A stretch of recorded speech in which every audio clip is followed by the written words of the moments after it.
Question 1. Circle two optical storage devices. So optical storage devices, so this is chapter 3, storage devices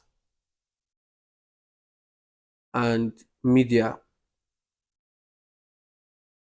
Okay, so here we have, so which is it? Circle 2. We have optical, we have Blu-ray, correct. We have DVD, correct. Keyboard is an input. Keyboard is input. Mouse, no. Mouse is input. Even if it's a pointing device.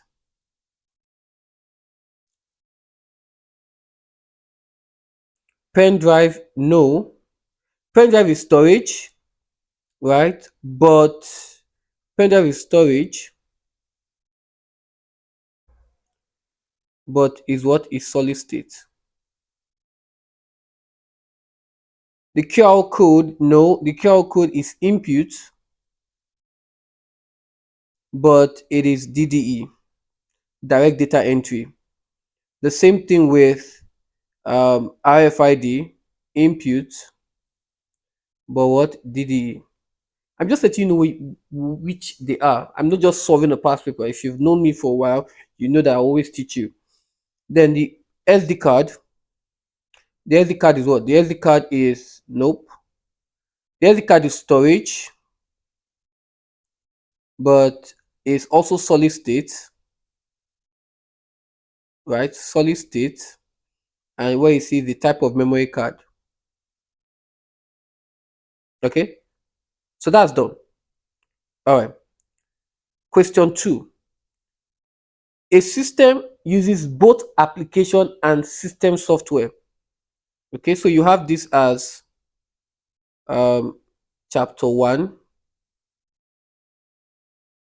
which is types and components. Types and components of computer systems. Okay, types and components of computer system. So we have the first one that said audio editing software is an example of application software. Now it's important to know that when it comes to application software, right?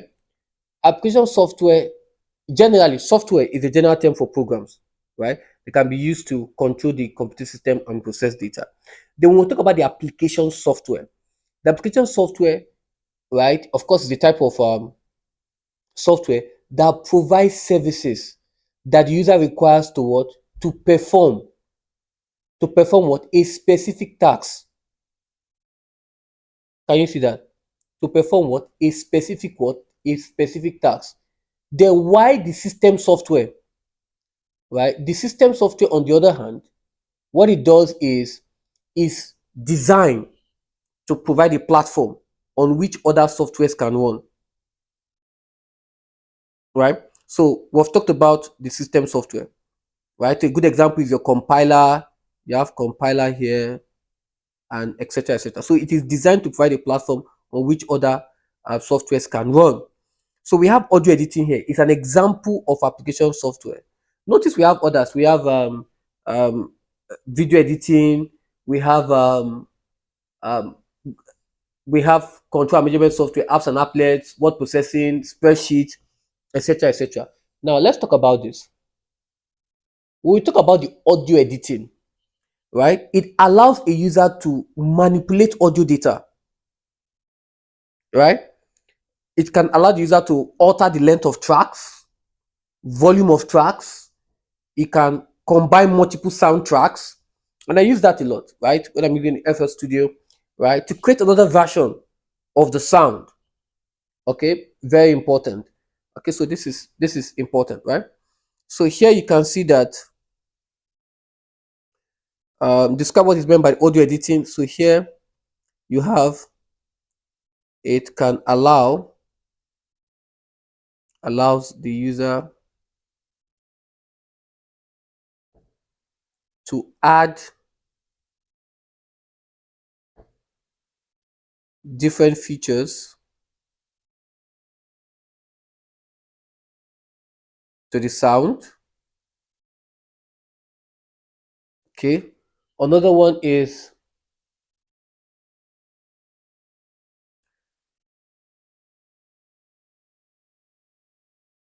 allows the user to what? Generate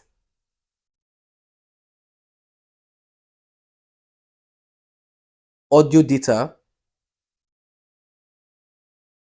on a computer.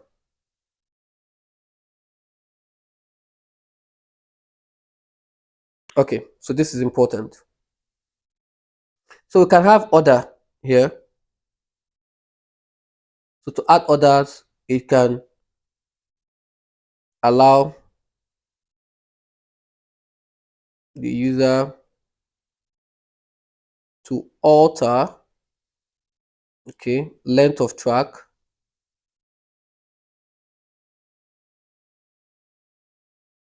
okay, so that's fine. It can here you can add can, okay, can export the sounds. All right, so that's good. State two examples of system software. I think I talked about the first one, a compiler, so I'm just going to do that. Compiler, okay, operating system, okay. For others, okay, we have device drivers,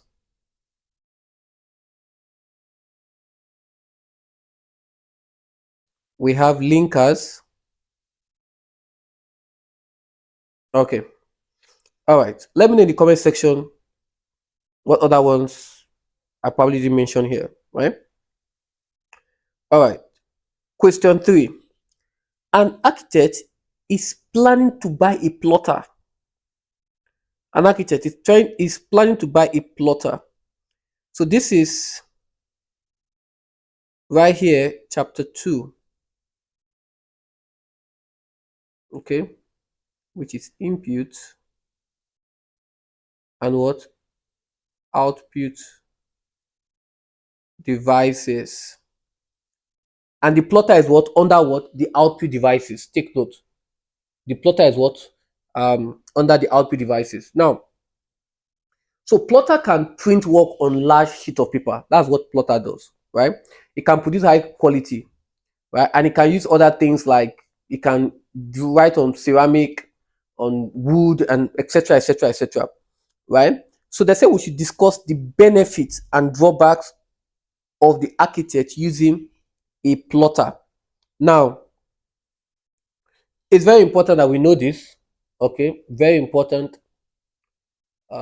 that we know this. Now let's look at the briefly look at it, and then we can put some things to paper, right? So when we talk about the plotter, we'll talk about the plotter. In terms of advantages and disadvantages, is packed with that in chapter 2. It's important to know the uses as well, and also advantages and disadvantages. Now we can see that I talked about the fact that for the plotter, it is an output and it can print on paper instead of the toner or the ink cartridge. Plotter, they use what? Pen or pencil, or they even use marker. So you need to know that, right? So plotters can use they can use a pen, can use a pencil or even marker. Okay, and they draw continuous lines rather than a series of dots like a printer, right? And the size of paper that they have can range from anything from A4 to 7 meters Okay, so they that is essentially what happens with the graph. We can call them plotters or um, graph. Okay, so they can be used to produce architectural drawing, and that's why we have this here. They can be also used for engineering and even animation characters. Are you together? So let's talk about the benefits and drawbacks with what we have explained. Let's start with this is a 6 marker. Yep, no doubt. Let's talk about the benefits.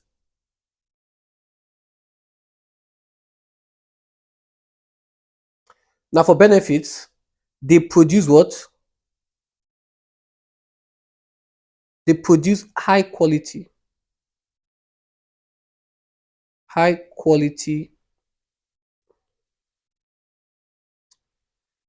high quality what? Output. Again, the drawings are very accurate,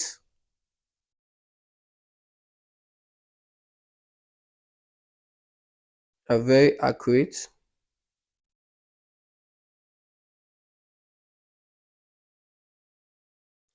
Um, it has a mix of multicolor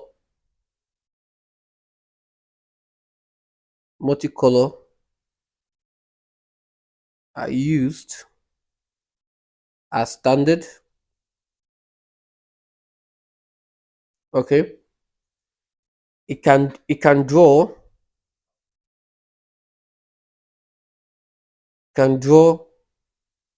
at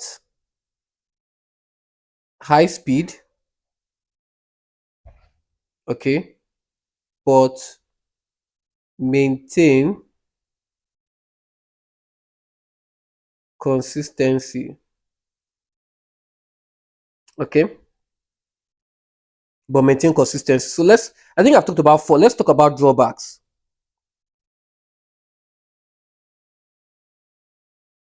So for drawbacks, of course, it is expensive to maintain.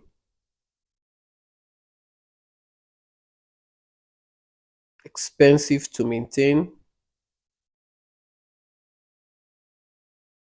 Okay. It can be slower to output.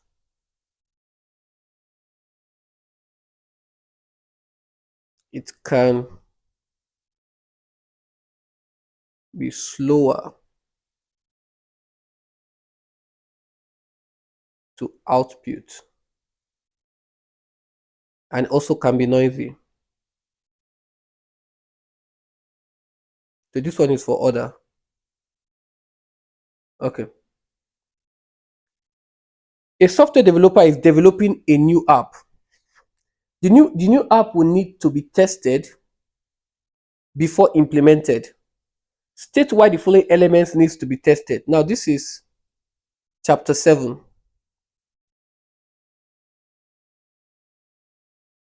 Okay, so we have the system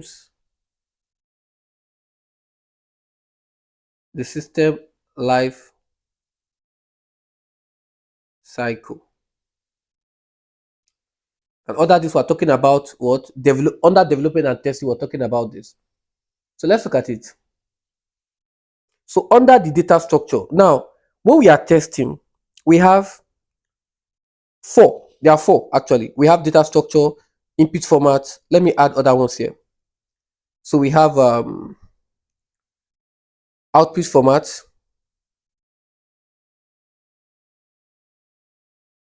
We have validation routine.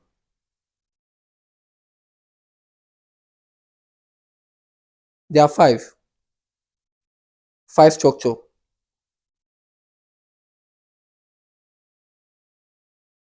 And when we are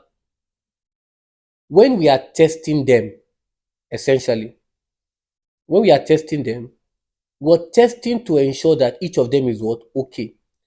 Right? So we'll look at them. I want us to look at them so that that would give us an idea, right? That would give us an idea. So let's look at it. Now the for each of them, for the file structure, I want to start with the file structure. For the file structure, for this one here, right? The testing design should test the file structure, right, correctly. What do we mean? that the data is stored in the correct format and can be correctly retrieved when required. Now, for the validation routine, what is it checking for? The test design, right, should determine, right, what data is needed, what test data is needed to see if all the validation rules work correctly. That's the test design. Because what we're doing now is test design, testing design. Now, for the output, the test design should determine how the test can be displayed, right? How it can be displayed, or the how it should have the screen output and the report are all in the correct format. So it determines how the test, right, can screen output and report are in the correct what format. Then when it comes to the data structure here, it determines, right, that we can test all the data in the correct format. And the input format is we can determine that we can test all data that is entered into the system if they are correct. Are you with me? So this is very important. So they are one mark, right? They are one mark. So for the data structure is to ensure, right, that the data is what? They are one mark. So let me write it down. Okay. So here you have, they say state why the following element needs to be tested. Okay, to ensure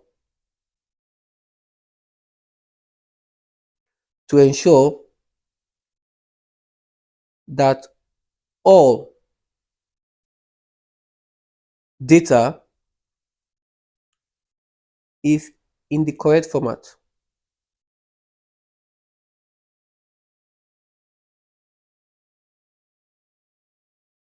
Okay, it's in the correct format, or has been stored in the correct way.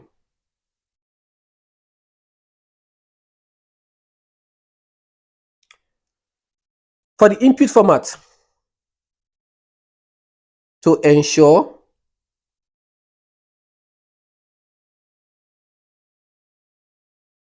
that all data can be entered into the system correctly. Okay, we're having a good time. The computer app needs to be tested with normal, extreme app, and abnormal data before it can be implemented. Before it can be implemented. Explain what is meant by normal data. So I will start with normal data. So this is the data,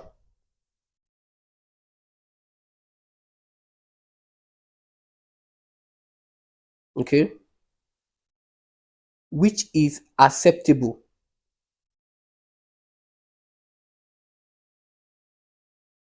okay, and has an expected outcome, okay, or known outcome. Let me give an example here. So you have months of the year, right? So the months of the year we have 1 to 12, okay. So the normal data will be 2 to 11. But for the abnormal data, right, or the extreme data, this is the data at the limit. Okay, extreme is even here. Okay, good. Let me just explain extreme. For extreme, right, This is the data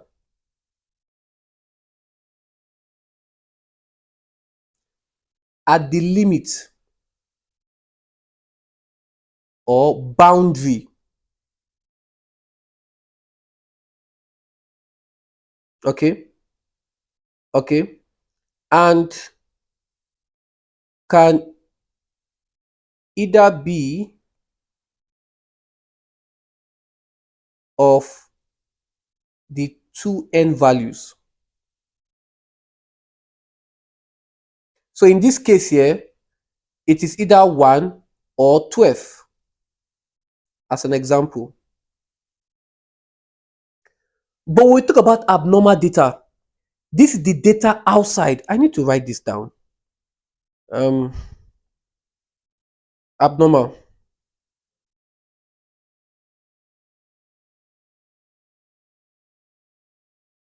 And that's what we do here. We don't just solve a past paper, we teach you. Hope you're enjoying it, right? So for abnormal, this is the data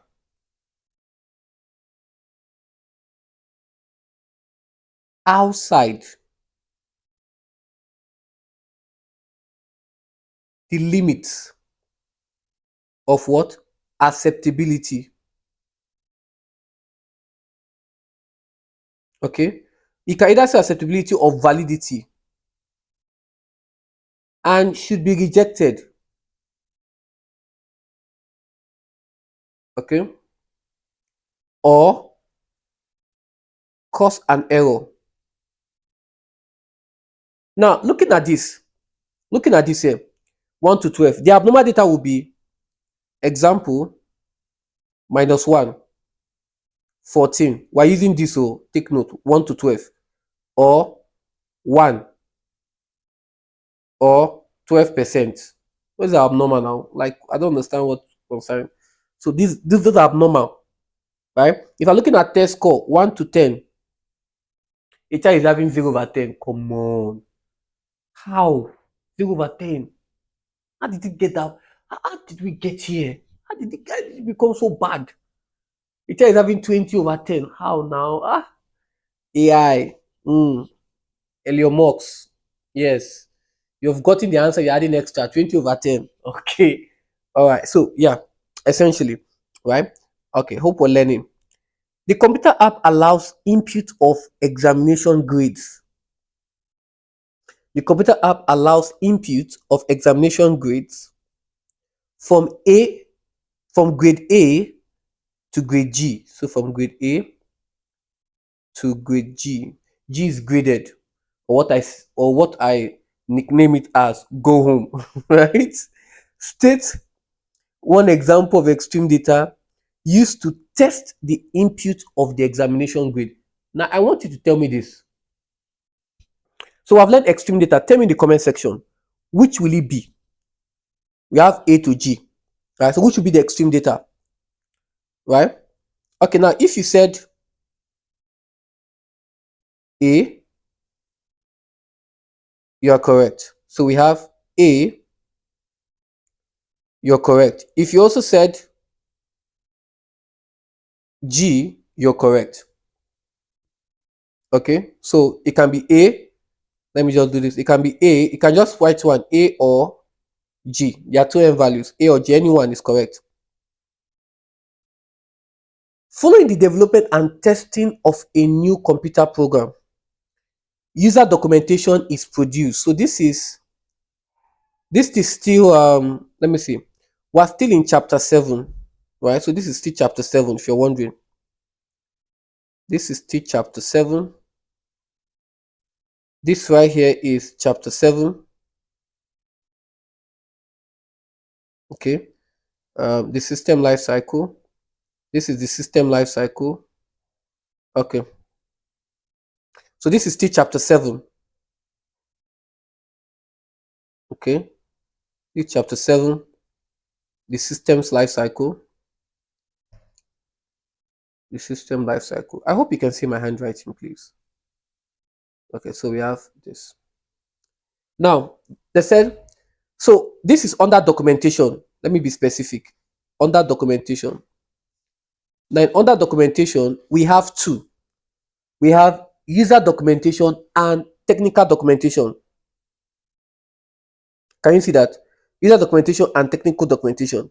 Explain why user documentation is needed. I would do more than that. I would also explain technical documentation for you so you can understand. So let me start with technical documentation somewhere, and then I would put out my point for user documentation. Is that okay? All right. So we have technical documentation. So for technical documentation, okay, is designed, right, to help, right, programmers, okay, or analysts to make improvement, okay, to the system. So it's designed to help programmers or analysts to make improvement to the system, or even repair the system, right? Or even what? Repair the system. Okay. But when we talk about um, user documentation, okay, explain why user documentation is needed, is to help the user learn. Okay, is to help the user. Where is it here? Let me put it here. To help, okay, to help the user learn how to use the software. Okay, how to use the software. Yeah. So that's one mark. So that's it here. How to help the user learn how to use the system. So, okay. The input format is one of the components or in user documentation, the input format. State other three components found in user documentation. Okay, so I have okay, so I have how to load the software. I have how to save a file.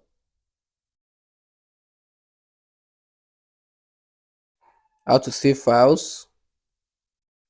I have how to sort data. How to sort data. Okay, so how to print out, how to add or amend records. There are so much, really. A lot. And you're like, okay, do you have a private tuition? Don't you have? Do you have? And yes, Ajiro Tech do have a private tuition. So by my right, you can see that we have for the Edexcel and Cambridge IGCSE. And yes, we do have for all subjects. Okay, all subjects. Okay, the popular ones that's always been in demand is mathematics, English language as a second language. Okay, we have physics, we have biology, we have chemistry, and we have um, you know the flagship, which is ICT, just here and there. We also have business studies. So if you're interested for a private tuition, I think all you have to do is send an email to the sales team at ajirotech@gmail.com, and they would reply to you, talk about your time zone, talk about and the fee is really quite affordable. Really, it's really quite affordable. It's when you look at it across other tutoring service, I think this is the one that's quite affordable and you get the very best of service.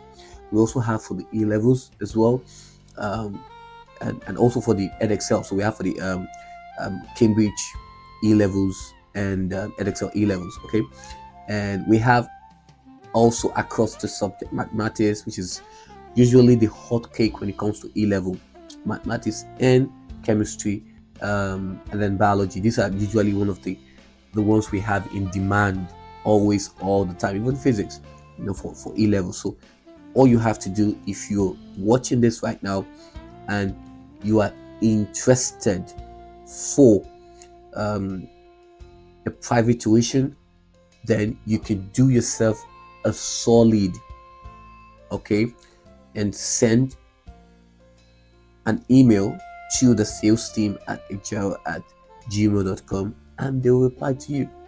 Okay, user documentation can be produced in an e-publication rather than printed booklet. Can be produced as an e-publication rather than what? A printed booklet. So this takes us to what? Chapter 6. This is chapter 6. So we have ICT application, ICT applications. And under this, you see it in what? Communication. Now, when we talk about e-publication, these are publications that are made available on the internet, right? They are produced on the internet. They are made available. They are published on the internet because the e-publication talks about electronic publication, and we have a lot of them. We have e-library, we have e-newspaper, we have e-book, right? We have e-book. Um, I think I think they're like four, really. I think they're like four, right? I think they're like four. I think they're like four. I think I've mentioned them. I'm not sure, but just let me know in the comment section if I've been able to. Yeah. So I think I talked about magazine. So we have e-magazine or digital magazine, digital newspapers, digital libraries, digital books or e-books. Okay, so let's talk about the four advantages of producing user documentation in this format rather than a printed booklet. Okay, so now because they are produced electronically, right? It simply means that one advantage here is can be updated,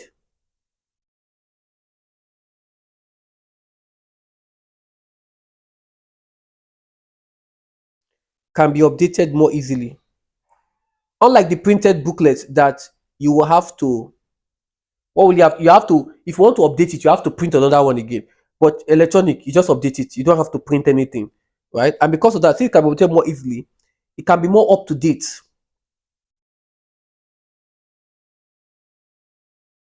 Can be more up to date. Okay, and you can use hyperlinks.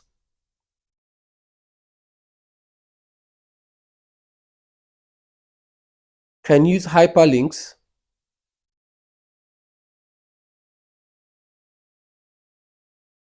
to other related websites. Okay, it can also contain multimedia.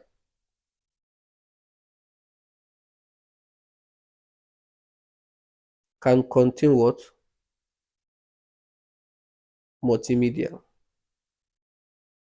Okay, all right.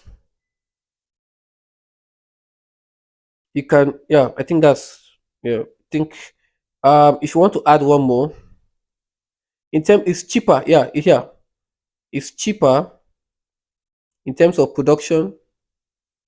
It's cheaper to produce than a printed booklet.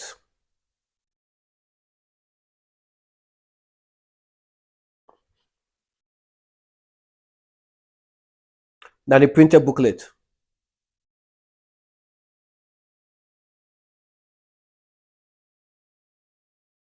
Question 6. The use of computer equipment can lead to many different health issues. Take note of that. Health issues. For each of the following health issues, describe 3 ways of minimizing the risk. Your answer must be different in each case. Now, this takes us to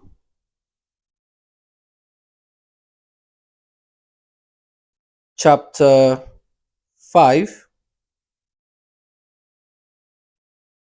the effects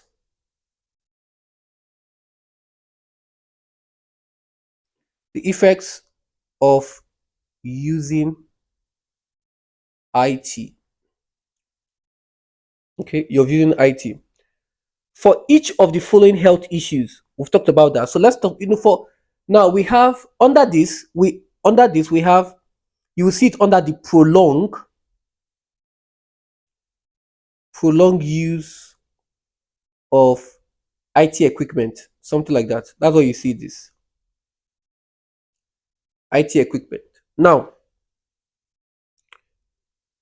it's important for you to understand we have the back and neck strain, we have the RSI, we have the eye strain, we have headache. Okay, we have headache. So these are the things that we have the ozone irritation. I think there are about like five. We have the ozone irritation. Okay, so these are the things. So we're going to look at the difference of them, and then that would give us an idea because they have to be different in each case. So please take note of just take note of that, right? And we're going to write it right now. Okay, good. Yes, the prolonged use of IT equipment. All right, potential health problem. Now let's talk about the RSI. We have the RSI before. Let's talk about ways on how we can minimize the risk. Now for RSI, we have ensure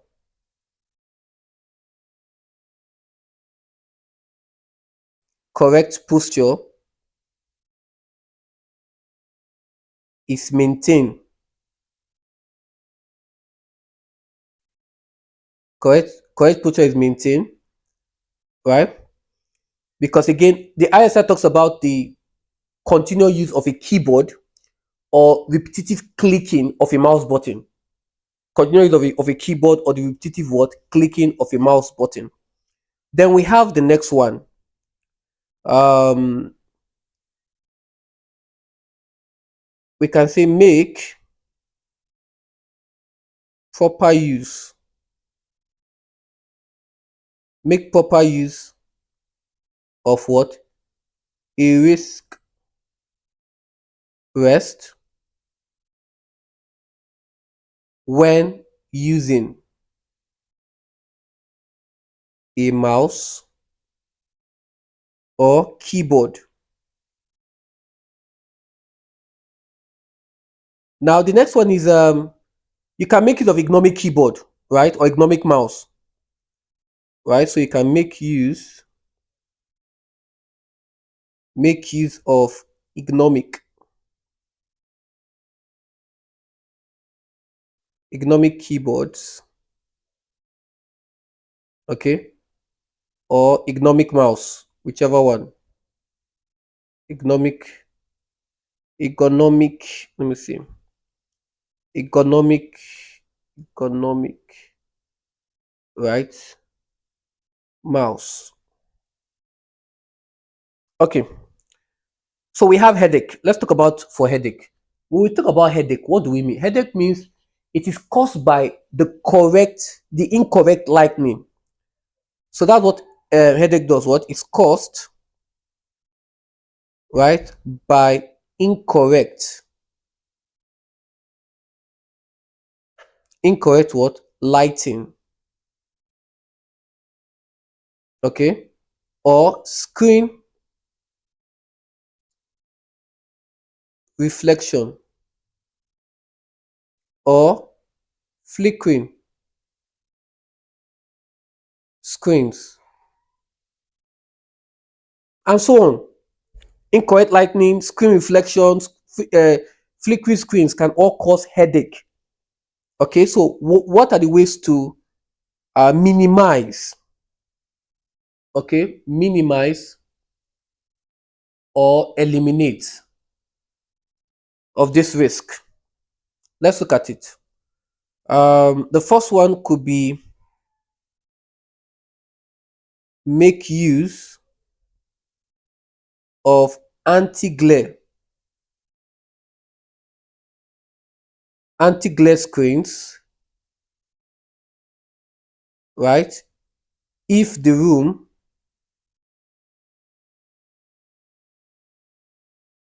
lighting is incorrect. Okay, so you can use an anti-glare screen if the room lighting is incorrect, or you can use window blinds, right? The window blinds to cut out the reflection, which can cause squinting. So you'll be squinting to see, which can lead to headache. Are we together? Right? Or you could take regular breaks, take regular breaks,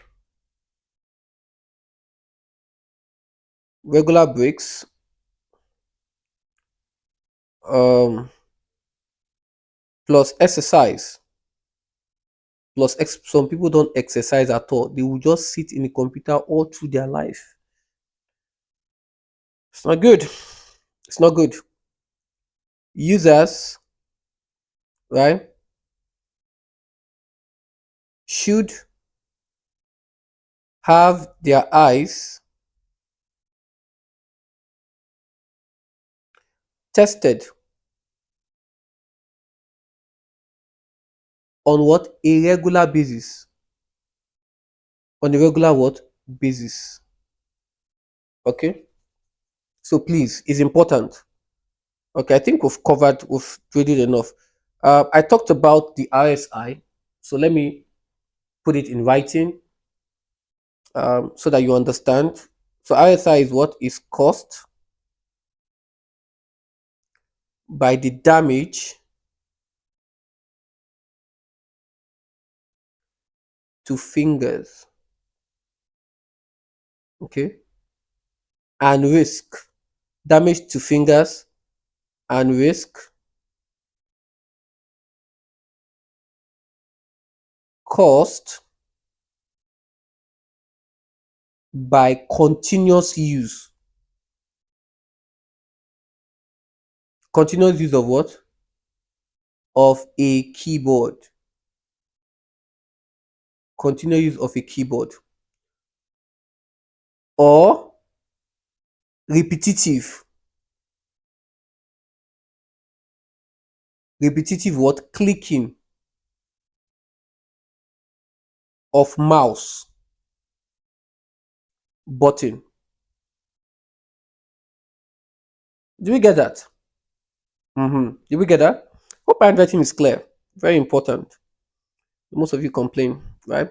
And I really want to appreciate the set of. I think was it 2023. I think no 2022. I think we started writing. We started writing October, November. Yeah, because I think we did May, June 2020. We didn't write. So students were like, "Sir, we can understand the concept, but we're not seeing how you're writing." And I was really moved by that, and I was like, okay, fine, because your feedbacks are so important. And I really want to appreciate it because the way you give the feedbacks you give to me to say, okay, sir, this is what we want, this is what we want, this is what we want, and that's what Ajiro Tech is all about. We constantly improve to ensure we give you the best because you deserve nothing but the best. So clap for yourself. Clap for yourself. Yeah, yeah, yeah. You deserve it. All right, question 7. Tower cars use a private cloud to store data and software. Okay, so let's talk about this. This is chapter 4. Chapter 4, networks and the effects of using them. Okay, networks and the effect of using them. Now they said, explain what is better. Now we have under the cloud, we have 3. We have the public cloud, we have the private cloud, and we have the hybrid cloud. This is the first time we're seeing questions like this. So I'm really excited, really, because it simply means that they have stretched you a bit so that you can really read the textbook. Because if you don't read the textbook, How would you know it? Yeah. How would you know it? So you have to read the textbook. It's not magic. Are you hearing me? It's not magic. So you have to really read the textbook, right? Okay, let's look at it now. So we have the public cloud. Now, when we talk about the public cloud, what do we mean? Okay, so I talked about it. So we have what? Three common cloud storage system. So we have three, let me write it, three common, right? Cloud storage system. So we have this, right? So we have public cloud,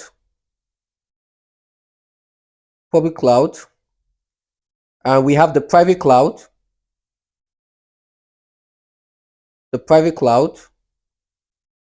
and then we have what? The hybrid cloud. Okay, we have that. So let's explain what we mean by what? A private cloud. Now, when we talk about the private cloud, the first thing is, okay, I said I was going to explain them, right? Okay, let's look at this. Now, I said for the public cloud, the public cloud is what? A storage environment where the customer, take note, where the customer, that things I want to write here, where customer, then we have cloud storage provider.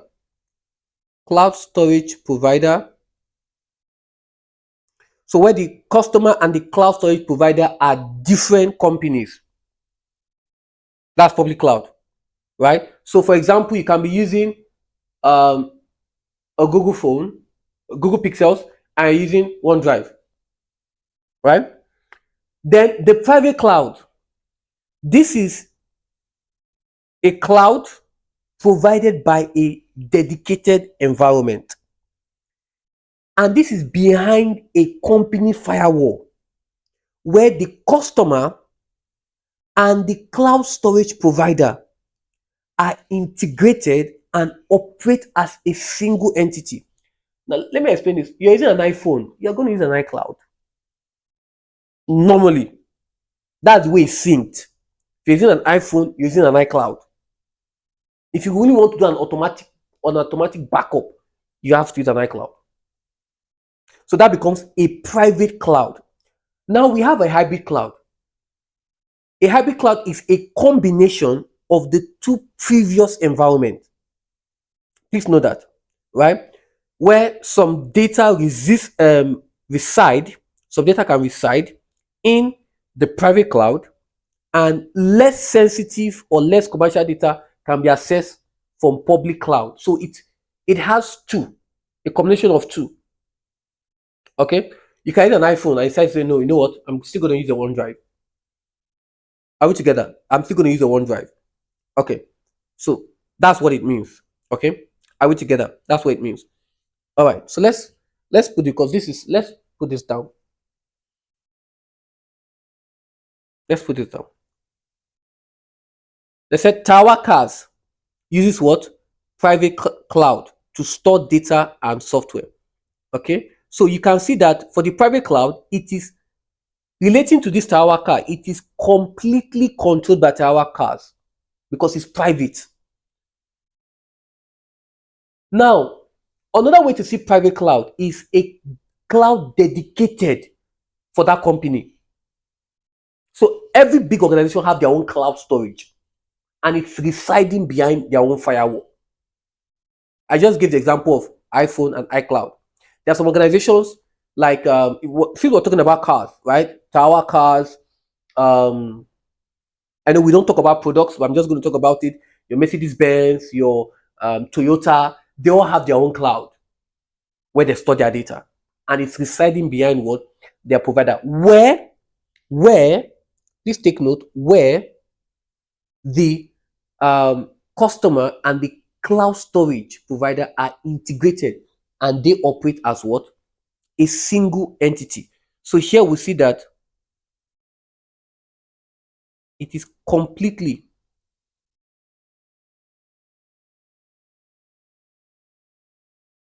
controlled by what? The tower cars. We also have another one. It is what? A restricted access. Since it's reside behind a firewall, it is what? A restricted what? Access. A restricted what? Access. Another one is um okay, we talk about firewall. The other one could be customer. Or let me relate it to the question. Tower customers, tower customers, okay, and the tower cloud storage provider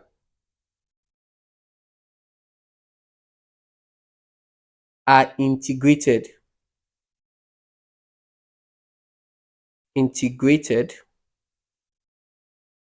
and operate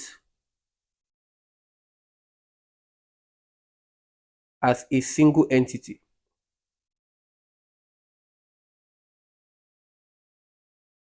Okay, so we have that.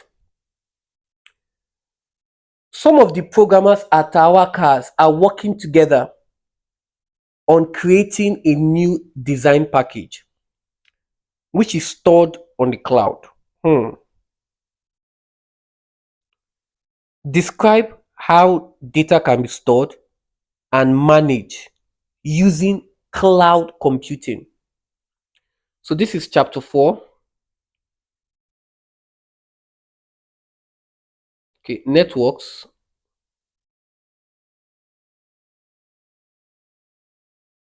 and the effects of using them. And other what we are looking here is cloud what? Computing. Now, when we talk about the cloud computing, what do we mean? It is a method of um, data storage where data is stored on what? Remote servers. So the data is stored on what? Remote servers. And we have thousands of what? Servers in different locations. Okay. So one of the issues about cloud storage, cloud computing is the fact that there's what we call data redundancy. So your information is stored in more than one server. And the whole idea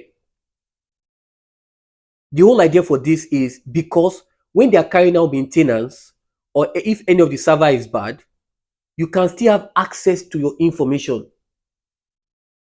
Are we together? You can still have what? Access to what? To your information.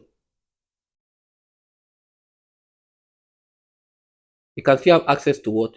Information. So this is very important. Okay. All right.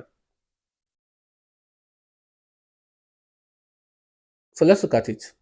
Now they said, describe how. Now let's talk about the command word so you can understand what we mean by describe. When we talk about describe, right?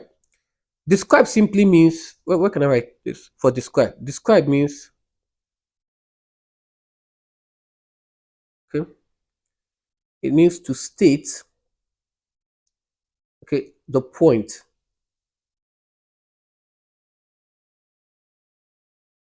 of a topic, okay, or characteristics, if you want to call it, and main features. Characteristics are what? And main what? Features. That's what it means.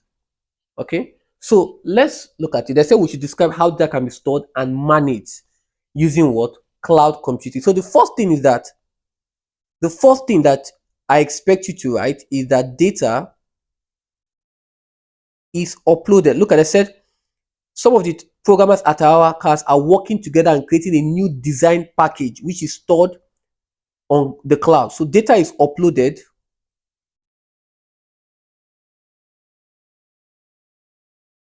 from users. Okay.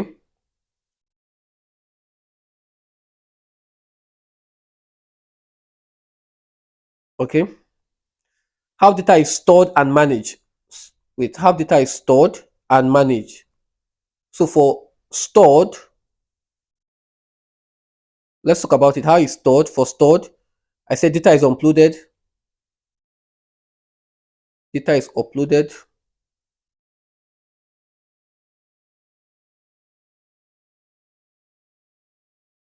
from users.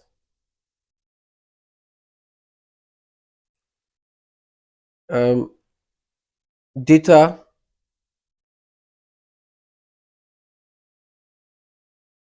data is saved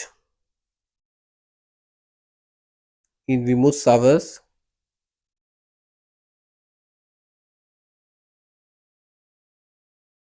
and managed. Talked about um, well, it could allow the programmers, right? Programmers of at our workers. So allows programmers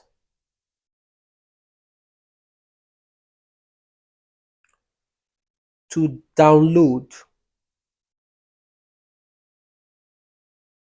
data from the cloud. Okay, download data from the cloud.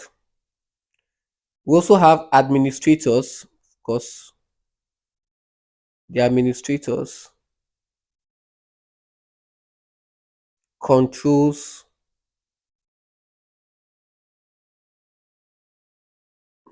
controls the data stored. Okay, control the data stored. Okay, so let's go ahead. Question 8. Weather forecasts are generated using computer models. Discuss the benefits and drawbacks of using computer models in this way. Now, computer models. So this is chapter 6.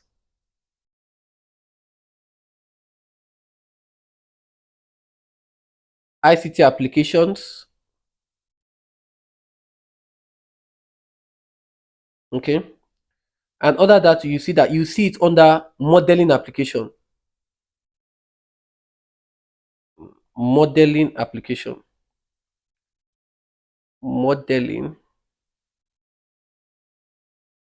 application. Okay.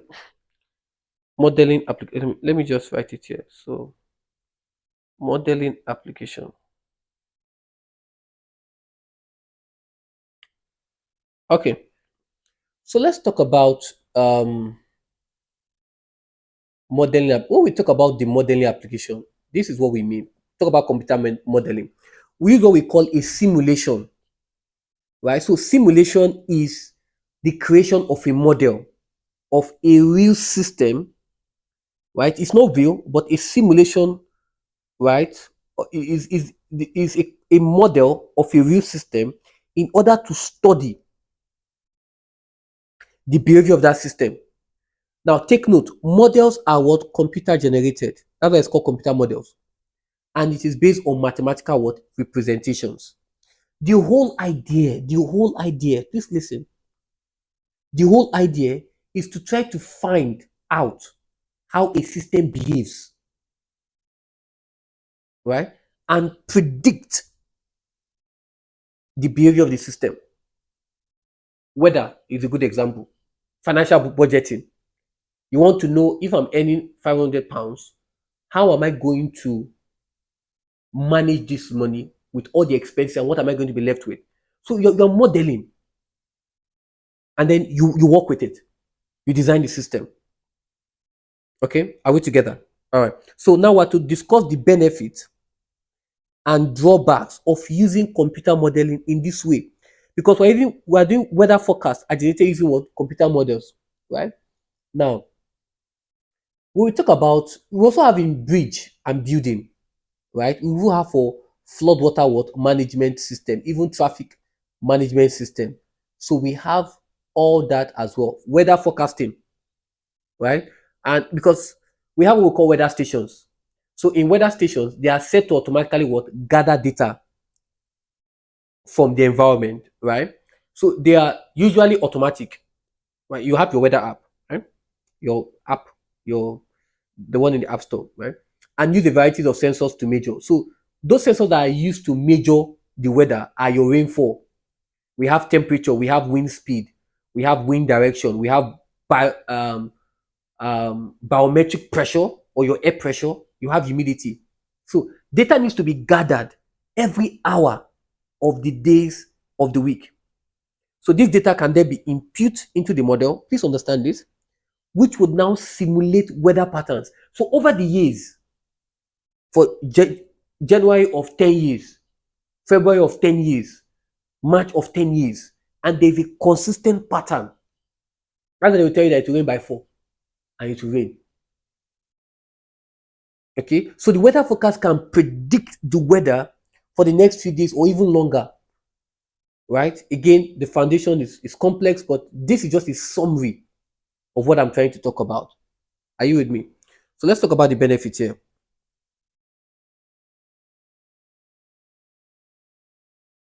Benefit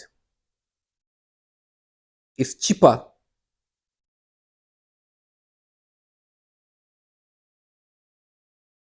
to use a computer than employ lots of staff. Imagine people going to no, it's, you won't even get it to model. So that's the benefit. Another one is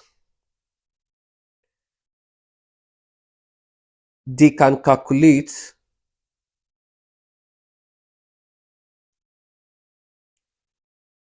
they can calculate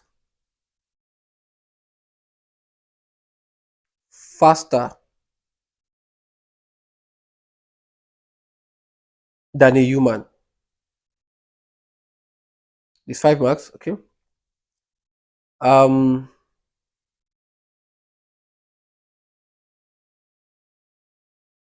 can easily produce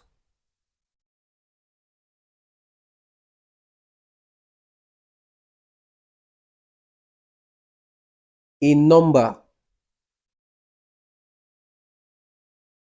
of different scenarios.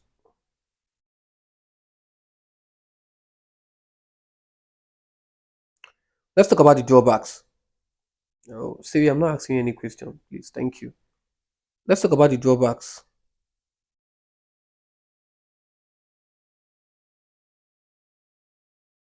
Right? For the drawbacks is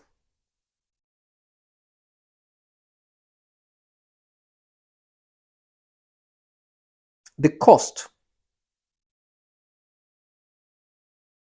of the hardware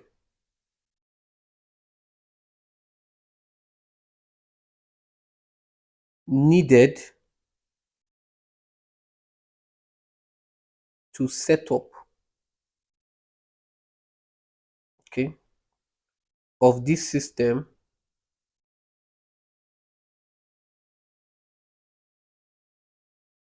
would be very high.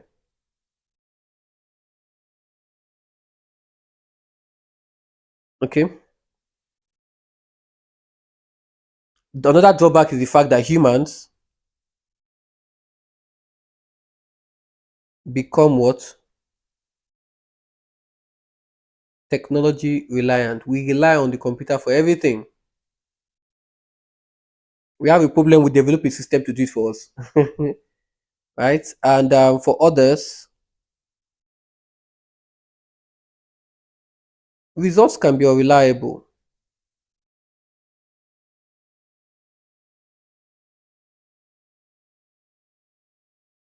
especially if the measurement tool you are using is not accurate. It can be unreliable. Okay. I hope this is clear. A programmer has created a database for Tawa International Stores. One of the field is country name underscore name, which stores as a three-letter code.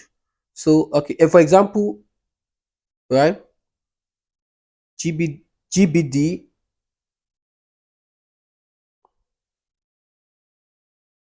okay. So we have New Zealand, then we have GBRO, Great Britain, we have USA, we have the Ireland, right? We have France. You get it, right? You get it. Okay. Describe three benefits of using this code. You see this in chapter 7, the system life cycle. The system life cycle, SLC. Okay.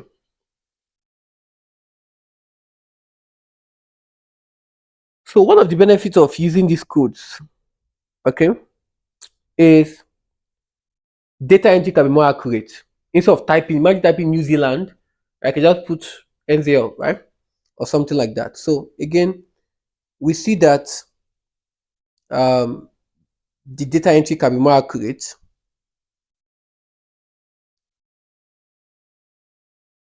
Data entry can be more accurate.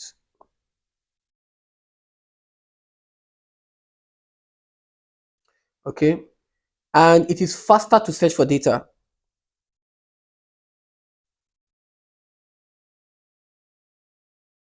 It is faster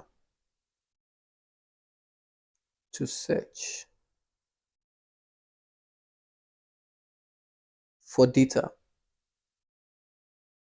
And it is very easy. It is easy to what? To validate.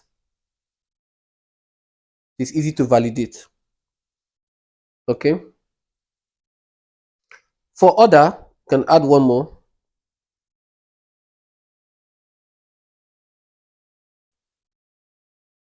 Data entry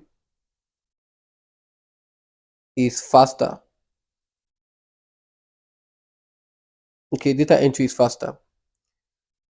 The database needs to be evaluated. Part of the evaluation is to identify any limitations. Describe other tasks carried out during evaluations. Now, this is chapter 7,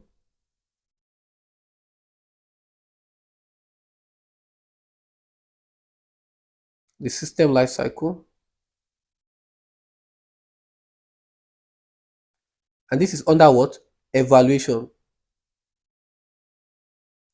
Please take note that is under evaluation is where maintenance, okay, is where maintenance is what? Maintenance are what? Are carried out.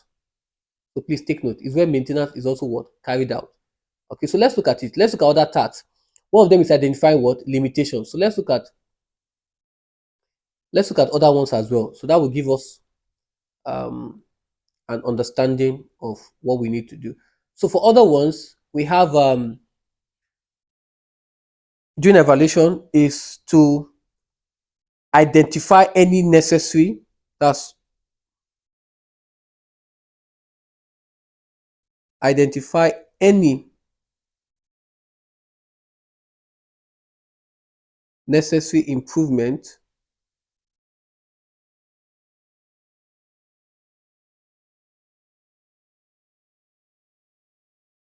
that need to be made. Okay.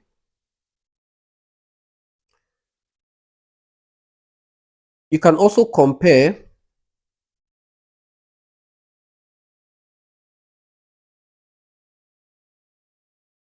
the final solution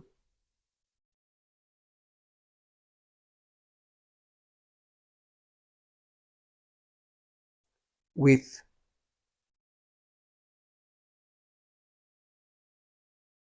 the original tax requirement.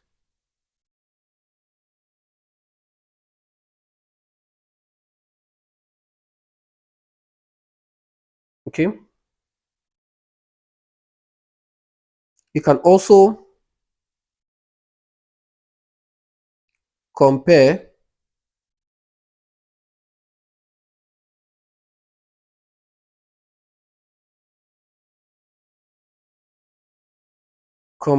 performance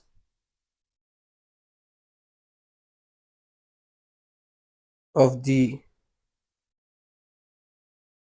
new database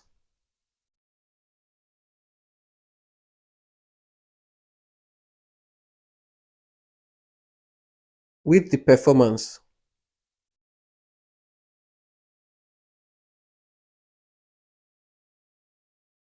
of the what old database.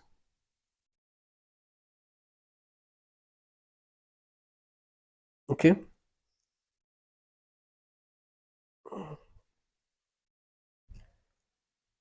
Okay. And another one is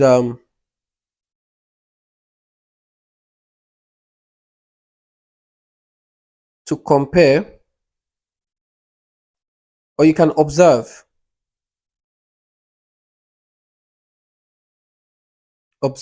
users performing set tasks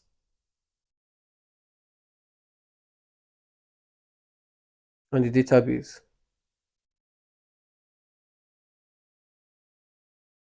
If I want to add for others,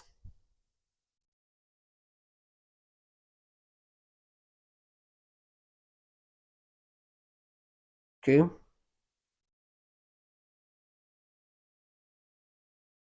measure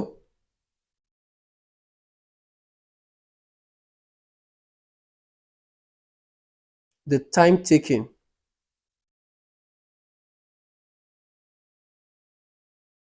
to complete what tasks. Okay, I hope this is good. Some personal data can be sensitive data. Explain the difference between personal data and sensitive data. So we'll see this in what? In chapter 8, safety and security. Now, under the safety and security, we have physical safety,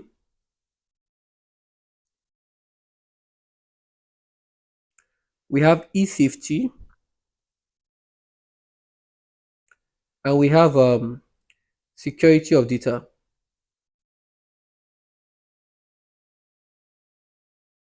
Security of data, right? Now, this falls under the e-safety. Personal data, it falls under what? The e-safety, right? Which is the electronic safety. Now, let's talk about it. When we talk about personal data, this refers to any data concerning a living person who can be identified from the data itself or from the data in conjunction with other information. Examples of those personal data are your name, your physical address or your email address, your date of birth, your banking details. But when it comes to sensitive data, right, these are data that are strictly confidential, like your ethnicity, political views, membership of a political party, membership of a trade union, your criminal record, your gender, your biometric data. So let's talk about this.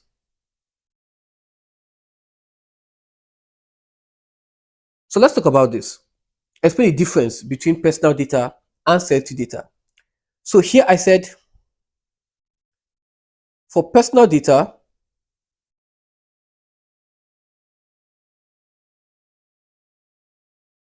can be used to identify an individual. Okay.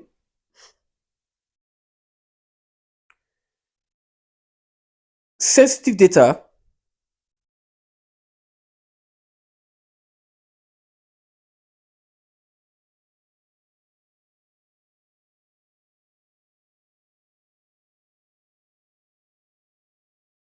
sensitive data is protected by law.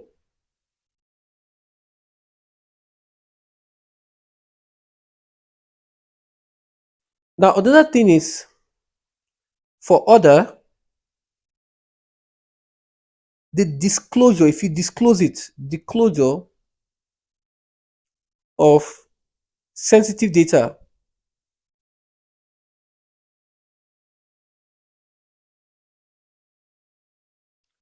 can be used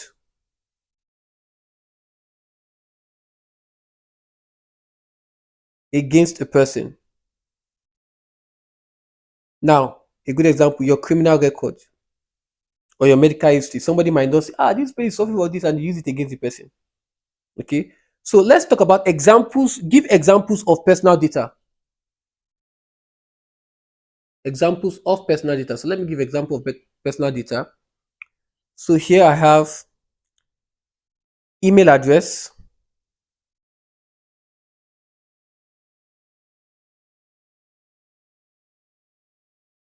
oh what the, oh my goodness, sorry, that's sensitive data. Something, what's going on? Sorry about that. Email address. Okay. Banking details.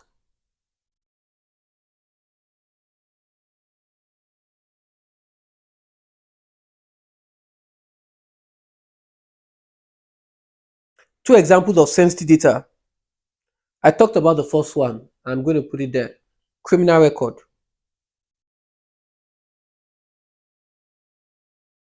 People know you have a criminal record. I don't want to give you jobs,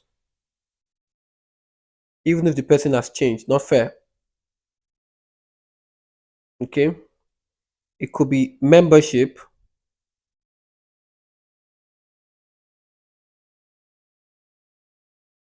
of a political party.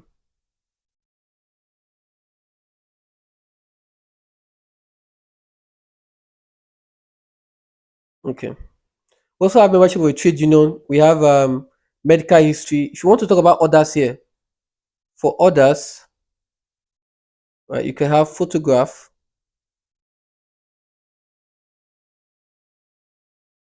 of the individual,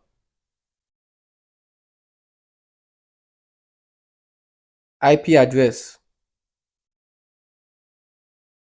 Okay. Okay. And again, you can also add date of birth.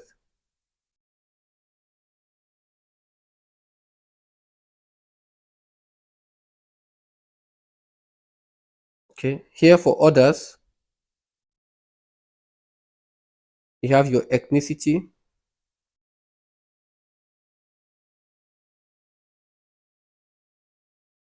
or race. You have your gender. Okay. What else can I add here? Just let me know in the comment section what I can add here. I think biometric data, yeah, it's sensitive. Biometric data.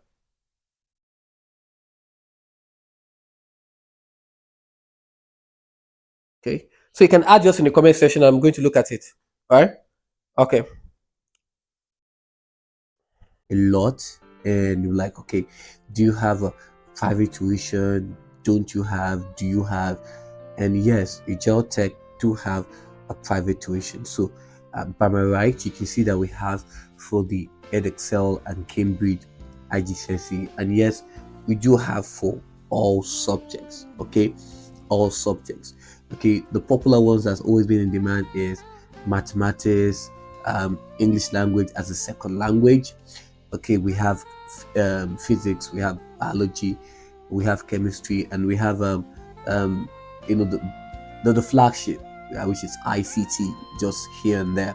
We also have business studies. So if you're interested for a private tuition, um, I think all you have to do is send an email to the sales team at ajirotech@gmail.com, and they would reply to you, talk about your time zone, talk about, and the fee is really quite affordable. Really, it's really quite affordable. It's when you look at it across um, other tutoring service, I think this is the one that's quite affordable, and you get the very best of service. We also have for the E levels as well, um, and also for the edXL. So we have for the Cambridge E levels and edXL E levels. Okay, and we have also across the subject mathematics, which is usually the hot cake when it comes to E level, mathematics and chemistry, and then biology. These are usually one of the ones we have in demand always, all the time. Even physics, for E level. So all you have to do, if you're watching this right now and you are interested for a private tuition, then you can do yourself a solid, okay, and send an email to the sales team at agile@gmail.com, and they will reply to you. Alexandra is considering buying a smart TV and is carrying out research on the internet, right? And is carrying out research on the internet. Discuss how Alexandra can evaluate the reliability of information found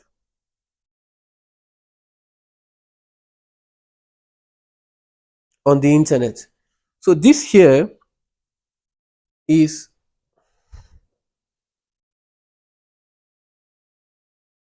chapter 10,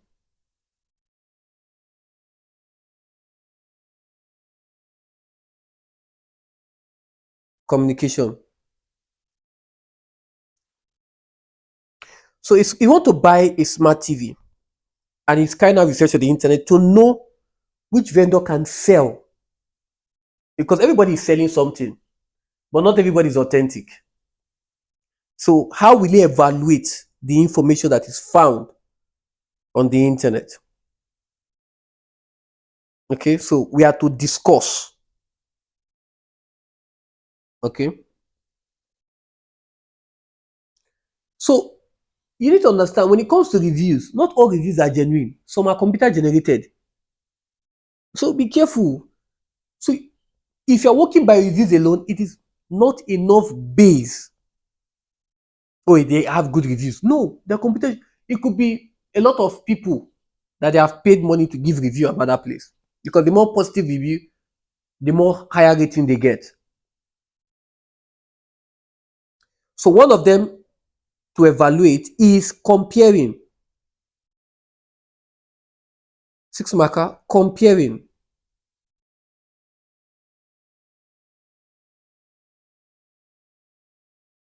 Comparing data found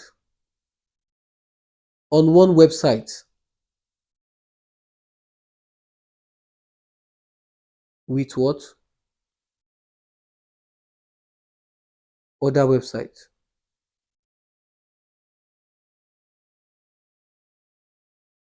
You can also check.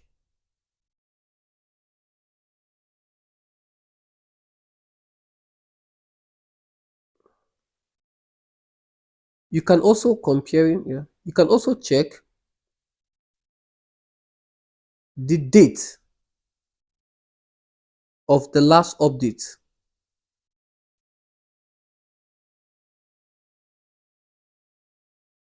on the website.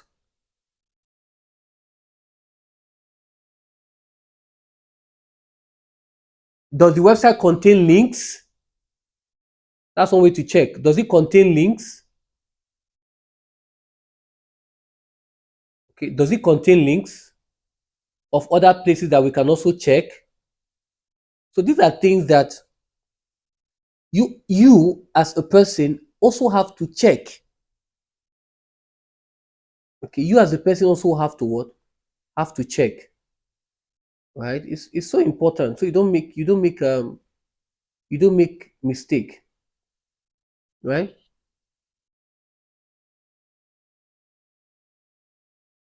Does the website look legitimate? Do all links to the website still work? Okay. So these are things you also need to check.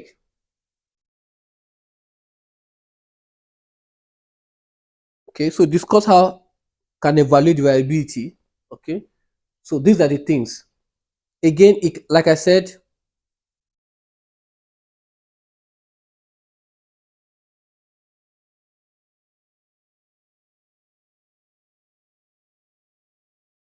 it can study the review to see if they are from the same person. That's one way to do. But if you don't have time, um, you can check that the website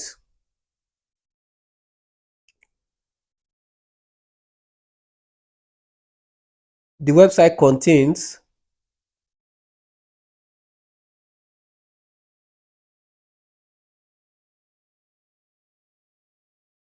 links to other what authorized website.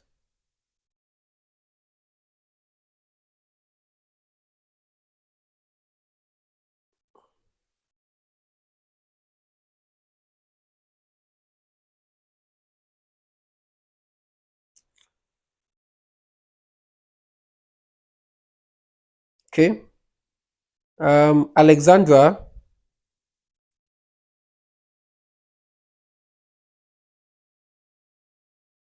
can read reviews on comparing what? On comparison websites. Okay. On comparing websites. Okay.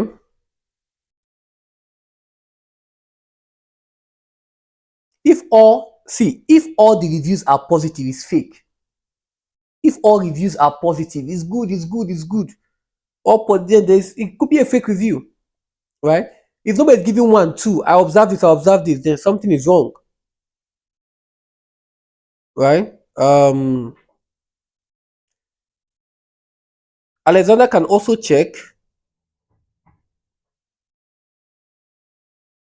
Okay. Alexander can also check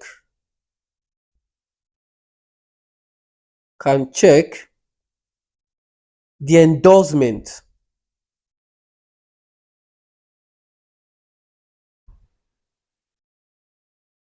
of the website.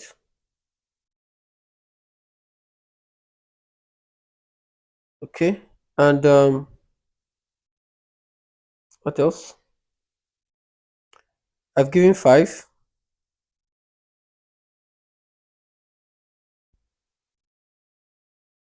Some websites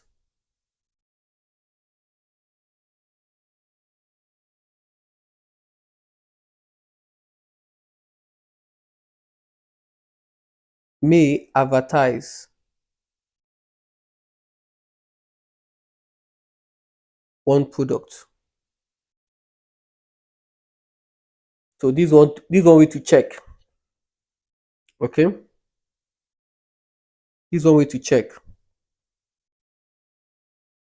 So invariably, what I'm trying to say, let me explain what I'm trying to say is there a way to verify the legitimacy of who wrote the material on that, how to get the TV? Is there a way to check if the information is factual? Is the article objective? Is there evidence of bias? It's all good, no, it's all good reviews. No, no, no, no, no, no, no, no. Something is wrong. Does it cover all aspects? Tell you about the good side, when you're talking about a review of a TV, It tells you this is what you can do, this is what you should not do, this is what you not do, and all the rest and all the rest. If you see a TV, a smart TV, recent model at a very cheap price, is fake. You check where is it coming from, the company itself. Okay, so this is very important. Alexander has written a report which include images and text.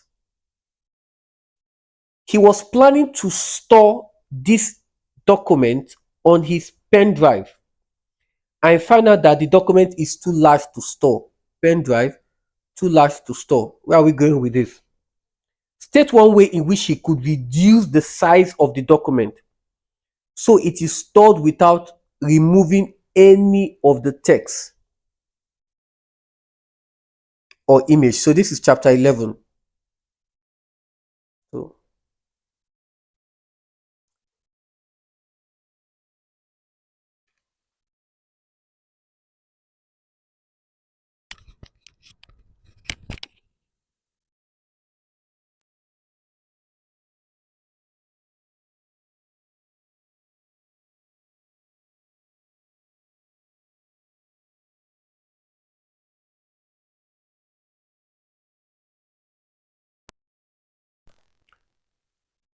chapter 11, okay, file management.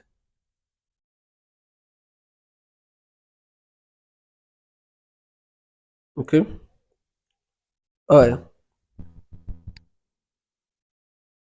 So one way in which you could reduce it. Okay, so it could compress the file.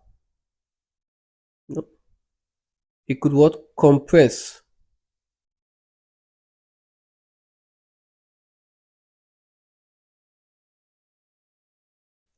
the file.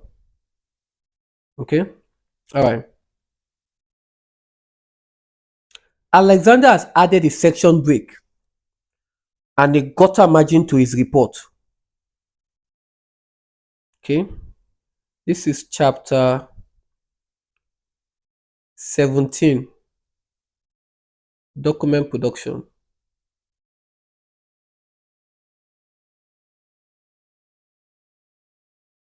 Explain the purpose of a section break.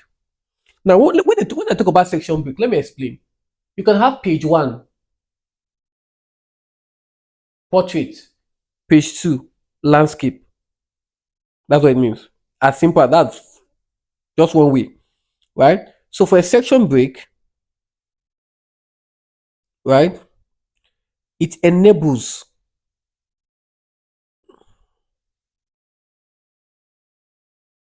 the user to apply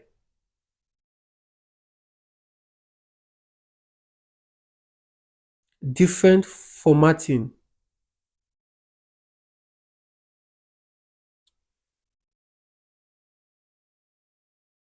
to each part. Here we have split a document, splits a document into what? Two parts.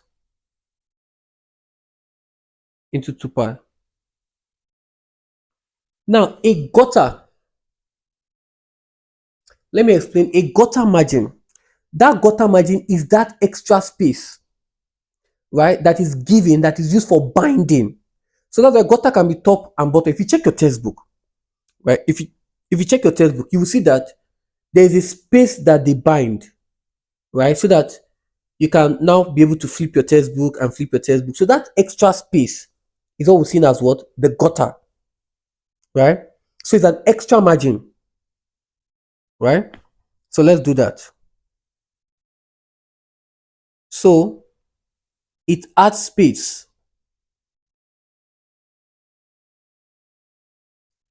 adds space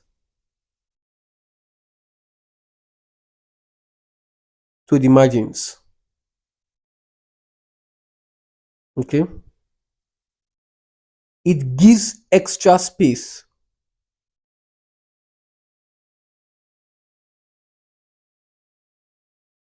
It gives extra space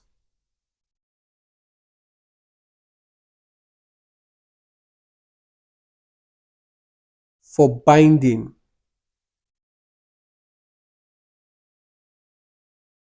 right? And I will add this for others, for one other, right? It helps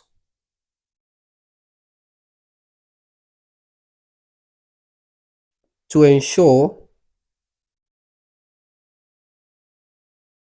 that the text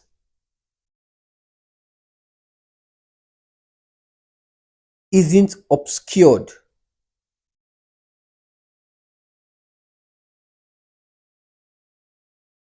by the binding.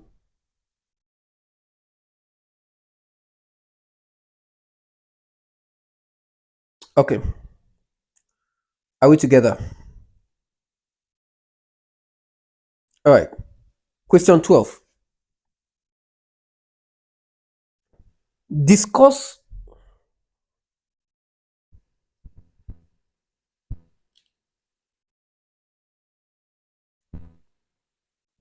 describe, rather, not discuss. Describe the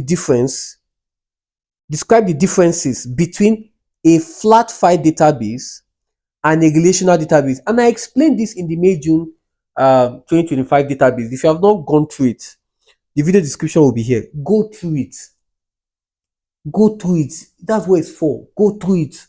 Right? I've done document production, I've done spreadsheets, I've done website authoring. Go through it. Okay. Learn from one source. I will say, yes, you can also check other sources as well, but learn, because we are the only ones that know people want. And my teachings are connected, right? You will notice I explained there that when we talk about flat file, that what is a simple database. It's a database that is created, that data that's stored in one table. But relational database is relationship database. It's usually two or more tables. Okay, so let's discuss the differences. So here, let's talk about flat file.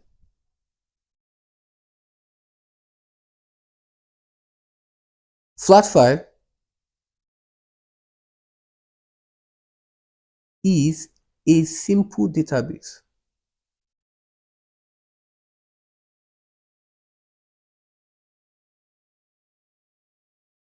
Again, flat file have more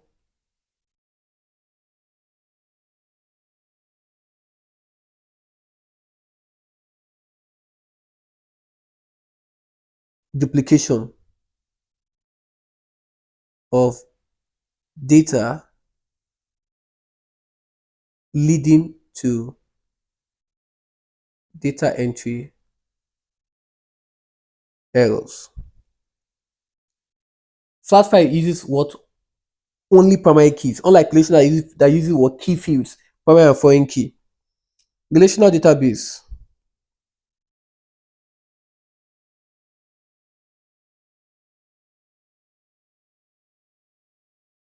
okay uses what? Two or more table. This simple database means that data is stored in one table, right? This simple data is stored in one table. Again, relational database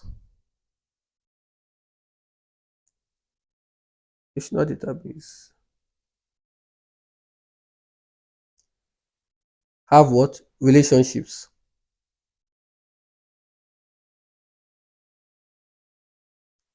If you want to do for one other, relational database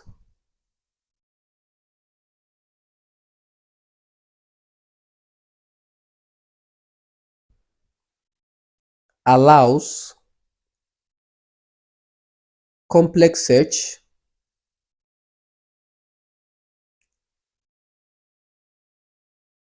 okay?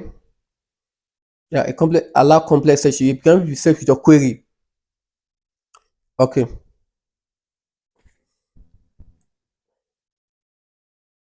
All right. So the next one is what? A spreadsheet uses both functions and formulas. So this we see here is I think I wrote, oh no, I didn't write the chapter for this.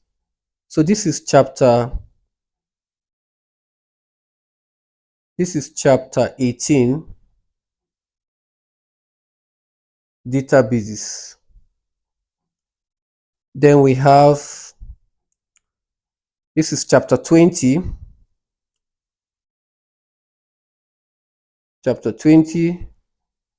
spreadsheets.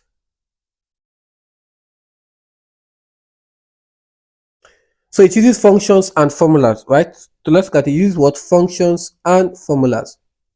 So we have to explain the differences between a function and a formula. Now, I explained this in the video when we're looking at the spreadsheet paper, right? The May June 2025, 31 and 32. And we talked about the fact that functions are part of formula. A formula begins with an equal sign, right? And it is a written statement by a user to carry out what? Calculations. So I think we're all making sense, right? So let's start with function. Let's start with function. Let's start with function. So function is part of formula. Okay. Again, function uses a reserved name. So when we have sum, you know what sum does? Average, count is a reserved name. It does that's what it does, right? All right. So I can add right, nope. I can add order here. Function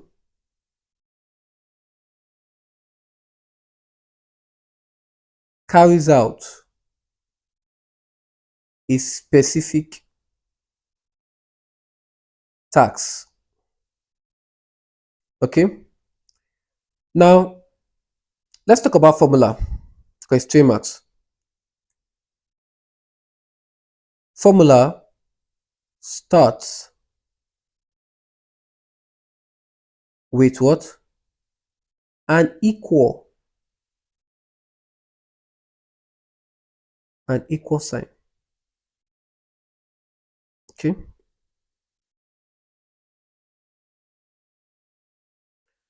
Okay, I can add order here. Formula is a written statement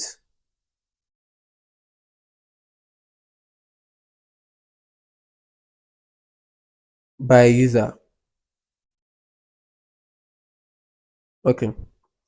Now what to they said state one example of a function and formula. So this is still chapter 20, spreadsheet.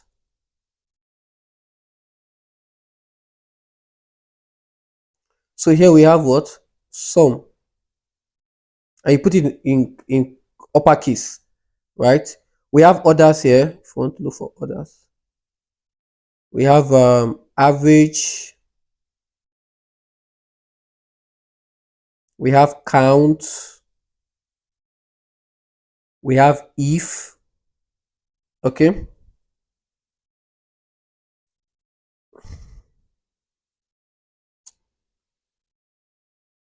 We have mean.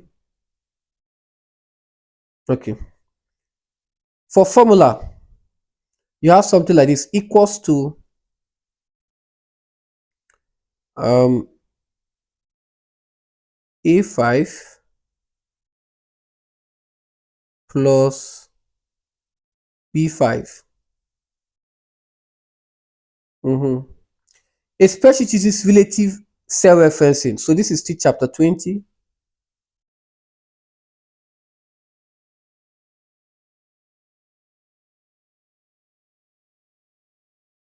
Spreadsheet.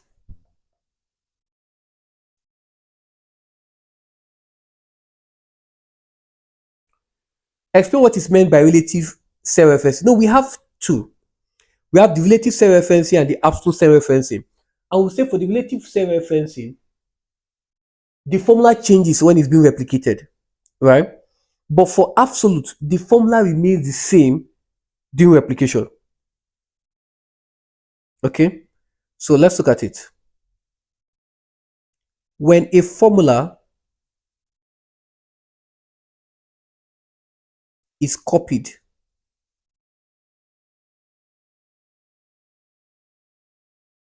or filled to another cell,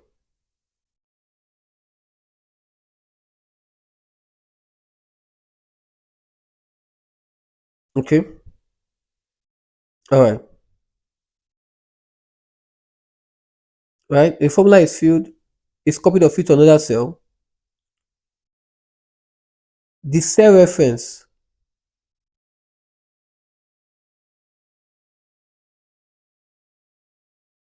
within the formula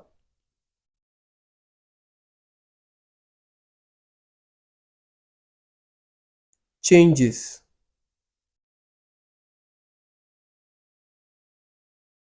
based on the new location.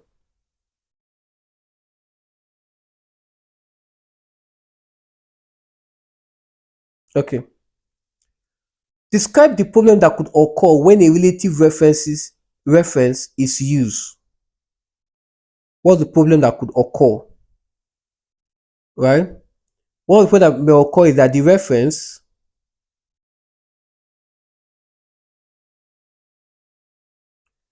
may not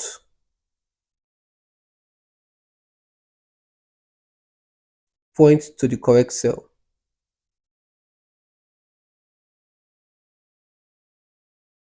May not point to the correct cell. Another one, if the cell is replicated, okay, the cell reference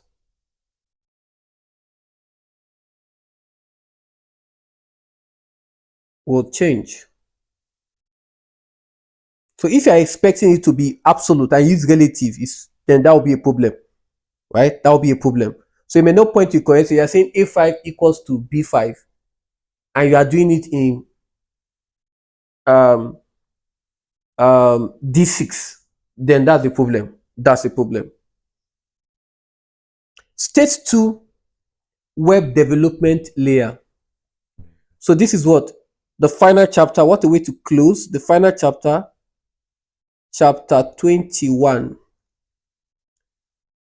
website authoring.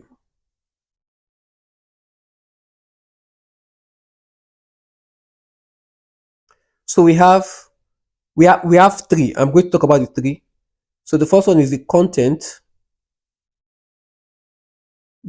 layer, which is also seen as the structured layer.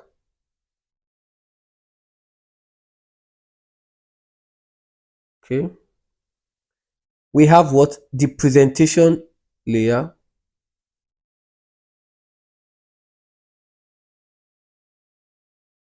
For the many other, we have what? The behavior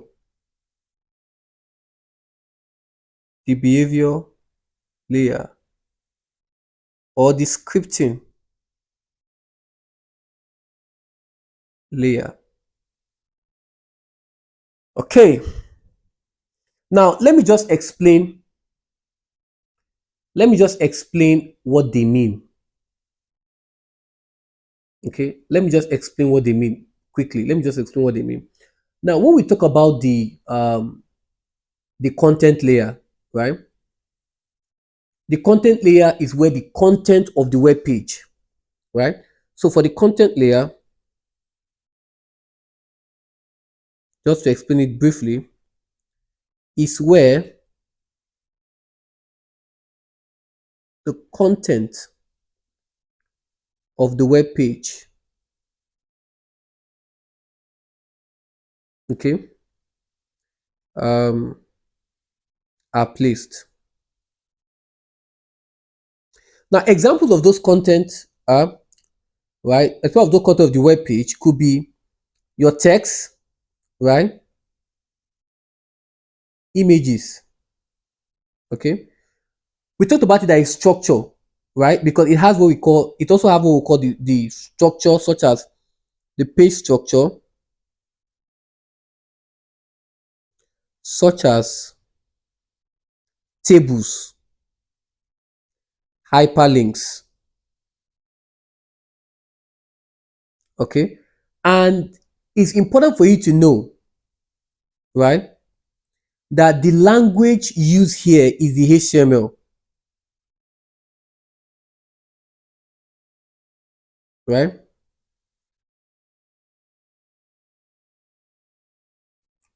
Right. So the language used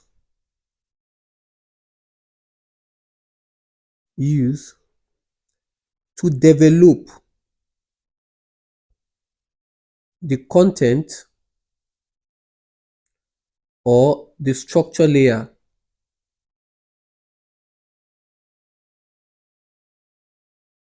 is what? The what? HTML, the hypertext, the hypertext markup language. Then for presentation layer, I want to just explain this so it will help you. For presentation layer is where the visual impact of the web page is created and contains the styles